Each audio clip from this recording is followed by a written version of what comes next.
15.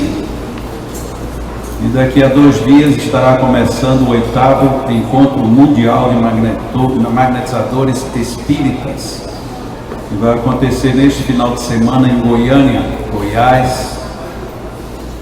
E algumas pessoas daqui estarão lá conosco. Já as inscrições em princípio parece que estão encerradas, porque era previsto de início até 400 pessoas. E apesar de ter sido usado um bom filtro para não permitir que só curiosos fossem, há um mês já tinha chegado no total de 400. Portanto, é mais um evento que tem tudo a colaborar para que as pessoas, porque tem alguns que não são espíritas, mas sobretudo os espíritas despertem que temos como ser melhores, fazer melhor. E não apenas só para receber, mas sobretudo para doar também. No livro dos médiuns, muitos assuntos são tratados e que muitas vezes nós que lidamos no meio espírita não percebemos o foco. Abri aqui mais uma vez ao acaso no capítulo 28, em que o item 314 aborda a questão das fraudes espíritas. O texto é muito longo, então eu vou tratá-lo rapidamente de memória.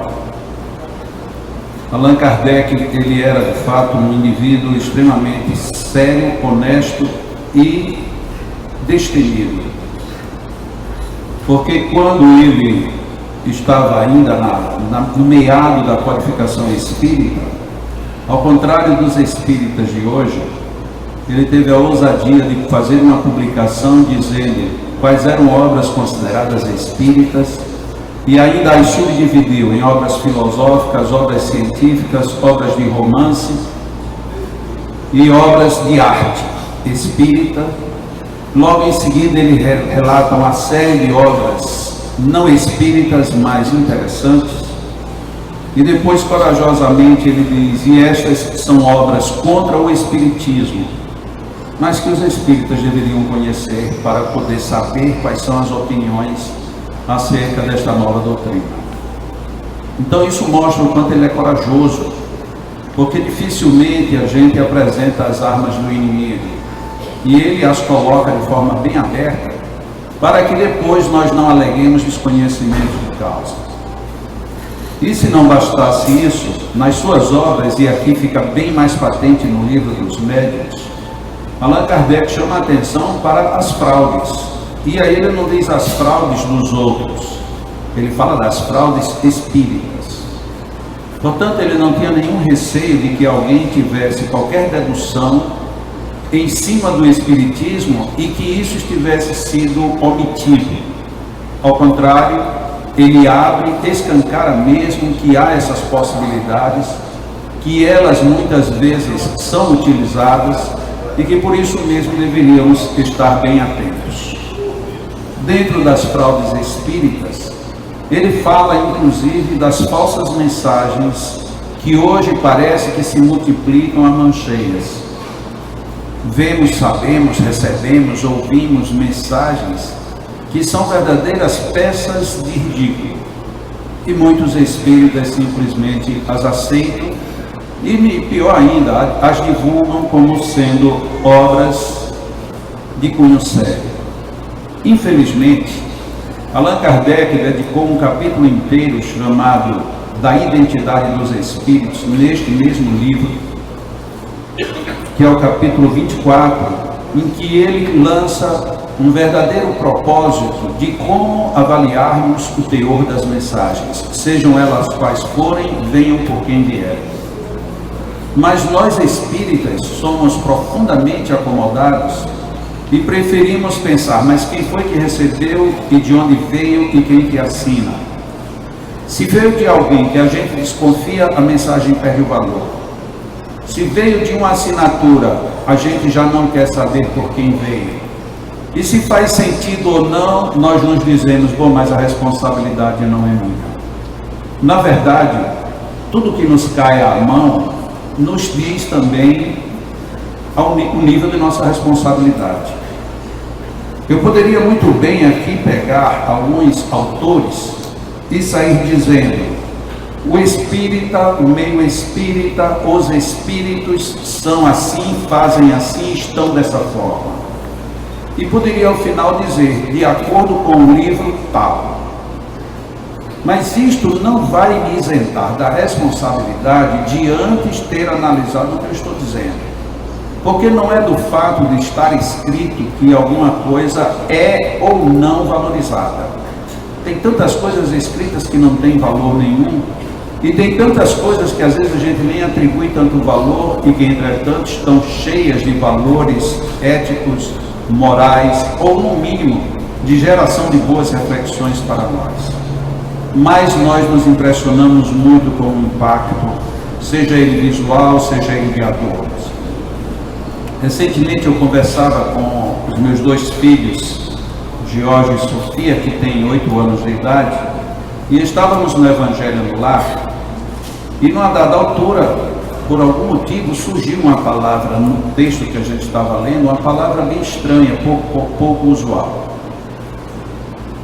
E aí eu falei assim, realmente palavras assim diferentes fazem parte de pessoas que têm uma certa erudição. E a Sofia então parou e disse: pai, o que quer dizer erudição? Eu disse: bom, para você entender, erudição é uma pessoa que fala muito difícil. Ele disse: bom, para falar difícil é só falar num outro idioma.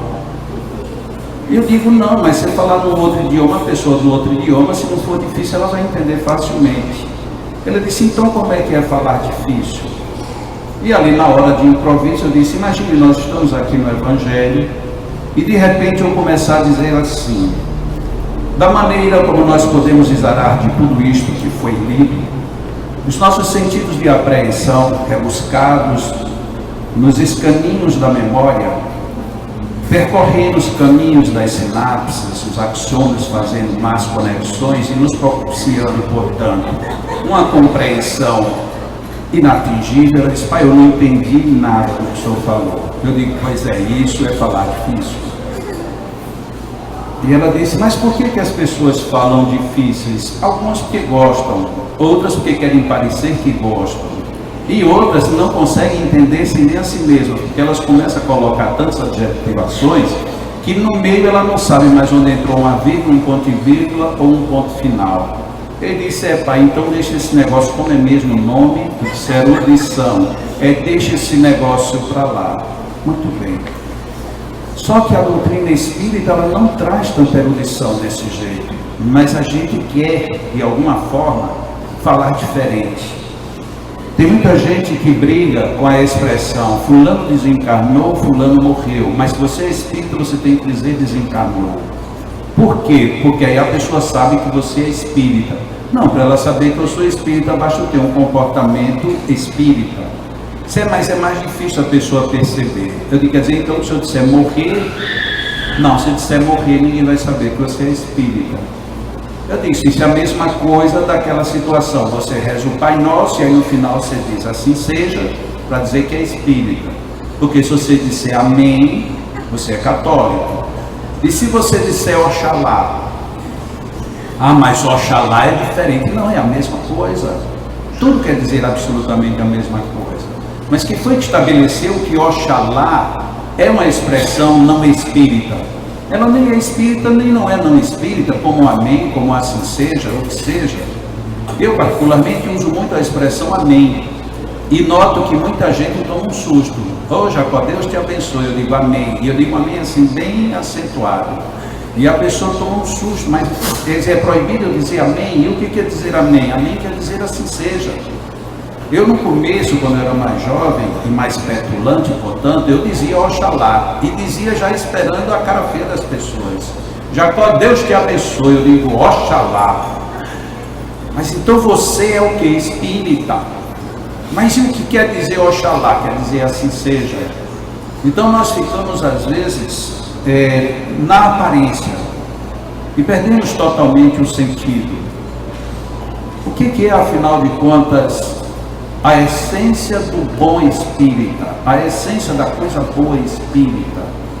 É tudo aquilo que vem de bom, inclusive não espírita.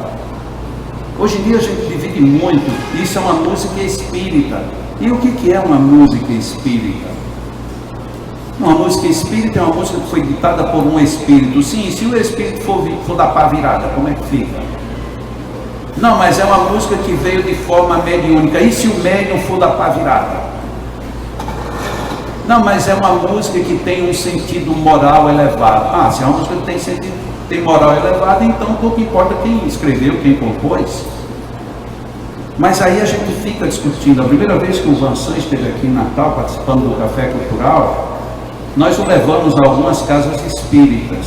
2 delas se pronunciaram: não queremos mais ele aqui. E a gente pergunta por quê? Não, porque ele cantou músicas não espíritas. Ele cantou música católica e música protestante. Eu digo, mas que coisa mais ridícula é essa? Vamos agora para um clássico, Bach, Beethoven, Tchaikovsky.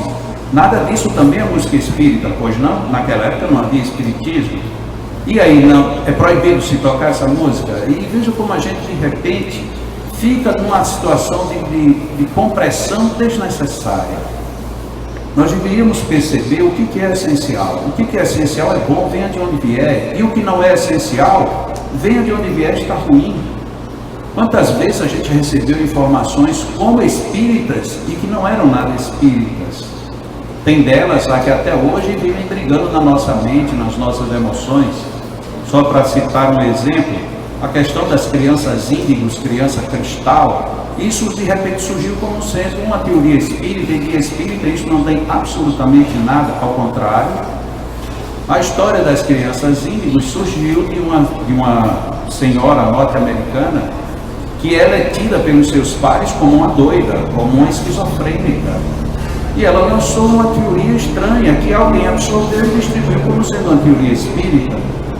Porque, mas que lógica é essa? Uma criança índigo, ela é tão especial de um jeito que quando ela chega aqui se acha tão diferente que se dá o direito de pegar uma arma e sair matando os colegas, os pais, os professores, qualquer pessoa. É porque ela é superior, mas que superioridade é essa? Estamos falando do quê? De quem? Mas teve muita gente, e tem até hoje muita gente que acha que criança índigo é a supra-sumo do espiritismo, a informação espírita, e não é. Não, a informação que alguém leu, gostou e divulgou. Quando Allan Kardec nos convida a refletir sobre as fraudes, ele não está direcionando armas contra ninguém, nem a favor de ninguém. Ele está dizendo, de certa forma, que Jesus já tinha dito: nem todo que diz Senhor, Senhor é digno do reino dos céus. Então, que nós escutemos direitinho o que é dito, o que é pensado, o que é elaborado. Muitas vezes nós nos surpreendemos conosco mesmos pensando coisas ruins. Isso não é bom. Não é bom, mas isso também não é o final do mundo. Praticamente todos nós, em algum momento, pensamos alguma coisa ruim, desagradável. O equivocado é a gente manter o pensamento e sem buscar uma saída. Porque quando a gente vai para uma escola, a gente vai para aprender, pois não? Mas o professor, ironicamente, põe questões que a gente não sabe. Se a gente for ficar brigando com o professor porque ele perguntou uma coisa que eu não sei, eu estou perdendo a oportunidade de desenvolver a questão que ele me colocou. Conta-se que no vestibular, de há muito tempo, um professor colocou como tema de redação fale sobre uma gota d'água. E foi um Deus nos acuda, porque como é que a gente vai descrever uma gota d'água? E a redação que ganhou nota 10 foi bem curta. O aluno colocou: numa gota d'água eu me afoguei. Essa foi a redação dele.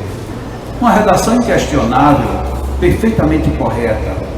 Ele usou de sua inteligência, refletiu e expressou toda a verdade. Ali o máximo que o professor poderia dizer era: escreva sobre isso em 40 linhas ou em 2 páginas, aí estaria incompleto. Mas o pedido foi curto: descreva sobre uma gota d'água. Numa gota d'água eu me afoguei. Quantas vezes na nossa vida o que a gente precisa é refletir para que a gente não se sinta traído no próprio universo em que nós nos encontramos. É bom, é muito bom saber que Allan Kardec teve essa lucidez. E é uma pena que depois de tanto tempo que ele passou, a gente ainda continue caminhando tão lentamente com a mesma honestidade que ele propôs. Ele não teve nenhum medo de dizer: isto não é bom, isto não é correto.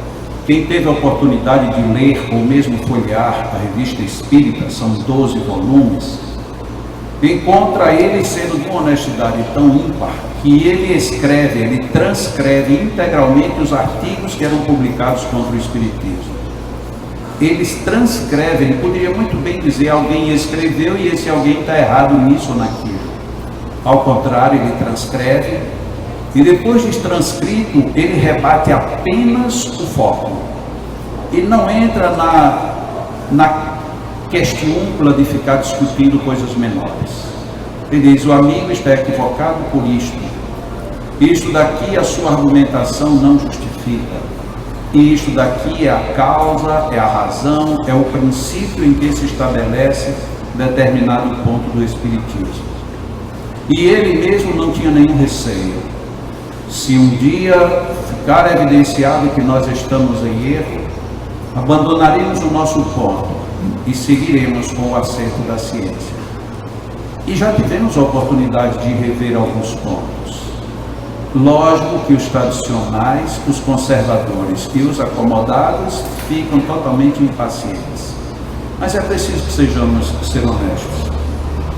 O Espiritismo, quando aqui no Livro dos Médiuns, deixa de forma tão clara, com o título Fraudes Espíritas, e inclusive depois tem um outro ponto em que Allan Kardec coloca mensagens apócrifas, que foram mensagens recebidas na sua época, como se fossem mensagens de espíritos iluminados trazendo informações, mostra como a gente deve estar atento, aqui particularmente quando espíritas somos, e no sentido em aberto, genérico, todas as vezes que quisermos perceber qualquer coisa que seja nos apresentada como de moral, de religioso ou de sério para as nossas vidas. É muito melhor perder 9 mentiras a ficar com uma falsidade, proposta também da obra de Allan Kardec. Então, às vezes algumas pessoas chegam ou me escrevem e dizem assim: mas eu sou muito difícil porque eu gosto de ter o pé no chão, eu contesto muito. Eu digo: não tome isso como uma falha, isto é uma virtude, desde que você não se feche. Se você estiver aberto, é muito melhor você ser descrente do que você aceitar tudo, porque na hora que a gente aceita tudo, a gente no fundo não aceita coisa nenhuma.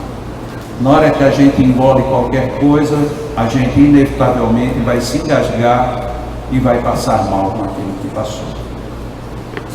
Estejamos, portanto, atentos. Nas nossas vibrações de hoje, eu gostaria de pedir para que nós vibremos em favor também do 8º Encontro Mundial de Magnetizadores Espíritas, que, como eu disse no início, acontecerá este final de semana em Goiânia, capital do estado de Goiás, porque ali tem muitos companheiros do Brasil e de fora do Brasil que vêm tanto para absorver informações, exemplos, analisar casos conjuntamente, como também vêm para terem forças para poderem levar avante esse trabalho que, por exemplo, nós aqui desenvolvemos e em muitas outras casas, um trabalho voltado de fato ao benefício de pessoas, indistintamente. E por incrível que pareça, algumas vezes, algumas casas, algumas pessoas não conseguem perceber que este bem que a gente pode fazer, deseja fazer e busca realizar de fato, é um dos grandes objetivos do Espiritismo. Porque se somos seguidores de Jesus, como nos dizemos ser, devemos ouvi-lo também quando ele diz: ide e curai, ide limpai feridas, restituir visão aos cegos, expulsai demônios e assim por diante. Jesus, tendo dito tudo isso de uma forma bem objetiva e direta, e sem qualquer subterfúgio, pois em nenhum momento ele pede para a gente tentar, ele pede que a gente faça. Nós sabemos que tem muitas pessoas que, mesmo precisando, preferem não acreditar que funciona. Por conta disso, lá no 8º M, certamente encontraremos pessoas que estão fazendo muitos esforços para vencerem a favor de quem precisa. E é por isso que eu uso hoje este início de segunda parte de nossa reunião, para que nós vibremos positivamente para o resultado deste Encontro Mundial de Magnetizadores Espíritas, porque não é em função de pessoas que lá estão essencialmente, mas para que elas se fortaleçam e dessa maneira nós tenhamos todo um novo suporte para ajudar muito mais pessoas no Brasil e fora do Brasil. Inspiremos profundamente, agradecendo a Deus pela oportunidade da vida, vibrando as melhores energias que temos dentro de nós. Muitas vezes, por não termos feito medicina, não sabemos como ajudar um enfermo. Mas quantas vezes poderíamos ajudar muito eficazmente, pedindo a Deus para que inspire os médicos, para que os ilumine, a fim de que eles acertem em seus diagnósticos e em seus receituários. Quantas vezes ficamos a dever uma oração sincera em favor daqueles que ajudam, daqueles que põem mãos à obra. Agradeçamos a Deus porque sabemos orar. Agradeçamos a Deus doando-nos em nome desses que se entregam a benefício do próximo. Agradeçamos a Deus porque temos este teto espiritual a nos albergar as almas, a nos albergar os sentidos, a nos oferecer pontos de referência para buscarmos a oração e o apoio psíquico que buscamos em dados momentos da vida. Agradeçamos a Deus porque Ele nos dá a todos inteligência, razão e livre-arbítrio. Agradeçamos a Deus pelo envio de seus mensageiros que vêm estar conosco, e estes nos fortalecem, nos enriquecem a vida, especialmente quando dedicamos os nossos ouvidos psíquicos para percebê-los, recebê-los e com eles viver intensa e fraternalmente. Os companheiros espirituais, no seu labor quase que imperceptível de todos nós, aqui já estão desde cedo, favorecendo-nos com a melhor energética. Pudéssemos ter olhos psíquicos para vislumbrar tudo isto que aqui se descortina nesta manhã, certamente estaríamos todos em êxtase pelas paisagens inusitadas, pelas paisagens de profunda riqueza, a renovar todo o cosmos que nos envolve. E há algum tempo que vários deles se acertam de nós, doando-nos de forma direta as suas energias. E agora acrescentamos a energia dos nossos magnetizadores, para que todo este conjunto energético adquira condições de boa absorção e boa retenção. Confiemos, peçamos a Deus sabedoria para nós e ação inteligente para os amigos espirituais, de tal maneira que nós absorvamos e contenhamos de forma integral todas essas coisas. Que o Senhor, na grandiosidade de seu amor e de sua sabedoria, deixe-nos aproveitar bem tudo isto que agora nos resolve. Respiremos profundamente esse ar energizado que nos circunda neste momento.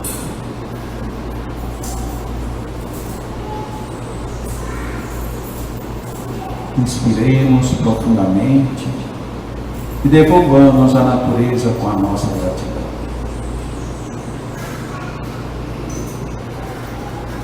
Inspiremos, agradecendo a Deus pela vida, pelas oportunidades que nos são oferecidas,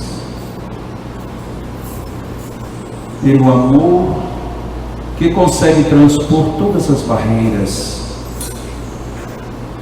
e assim vivifica nossas entranhas, nossa essência, nossa própria matéria.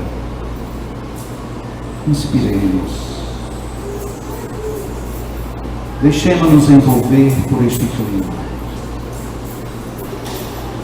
e devolvamos à vida a nossa gratidão. Inspiremos mais uma vez e expiremos com gratidão. Os nossos amigos magnetizadores vão magnetizar nossas almas. E nós permaneceremos em oração, pedindo a Deus energias, inteligência, sabedoria para todos aqueles que ajudam o próximo. E pedindo a Deus humildade, gratidão para todos aqueles que são servidos. Que Deus nos abençoe a todos. Que continuemos em oração, pelo menos até o término da magnetização das águas. Deus nos abençoe a todos. Que assim seja.